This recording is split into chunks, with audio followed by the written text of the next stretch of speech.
Thank you so much. Now I want to get to our traders for that real world feel from the floor of the New York Stock Exchange and the floor of the CME, along with the NYMEX. Teddy Weisberg, we should look right now at all of these indices because all I see is green on the screen, except for the VIX.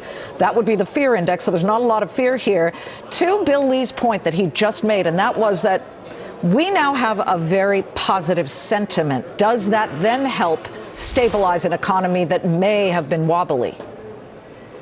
Well, Liz, yes, I think the answer is what we heard from the Fed today was music to the market's ears. They reinforced the message that changed in the latter part of last year when there was a lot of political jawboning going on. But at the end of the day, the Fed clearly has moderated its position in terms of interest rates and where we might be going with the backdrop of a pretty decent economy and a very strong labor market. And this came on top of, what has been a rather positive earnings reporting period. 75% or thereabouts of those companies, S&P companies that have reported, have all beat. That's not out of context with what we've seen in the past. But the earnings on balance have been terrific. The market has reflected that.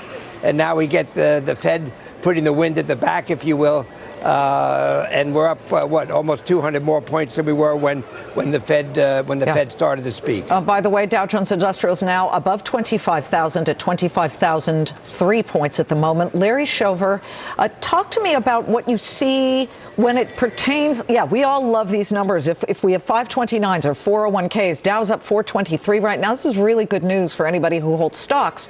But give us a sense of how you feel when you look at whether there is enough of a toolbox that's filled for the Federal Reserve if we do see some type of more serious turndown or a slowing of the economy. And by the way, he specifically said Brexit does have the power to hurt our markets and our economy.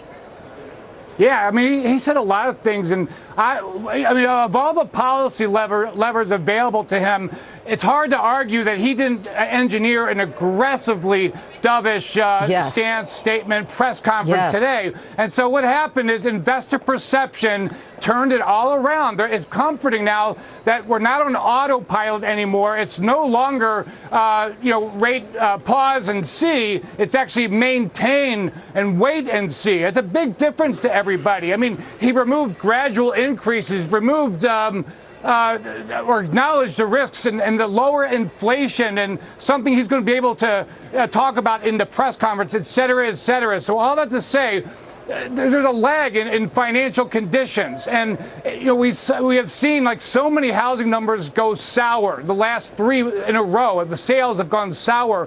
That, in my mind, a direct result of tightening financial conditions. And so now they're loosening. It's going to take a while, but he's doing the right thing. And it's really creating a great foundation for investors. Luke, are we not bigger, though, than just the housing market? And I bring that up because not only did Larry talk about it, but Mark Vittner said that we were seeing the slowdown. And yeah, we are. Again, the National Association of Realtors today said that January pending home sales, these are the ones that you're waiting for the ground to break, right? But you do have contracts possibly signed here.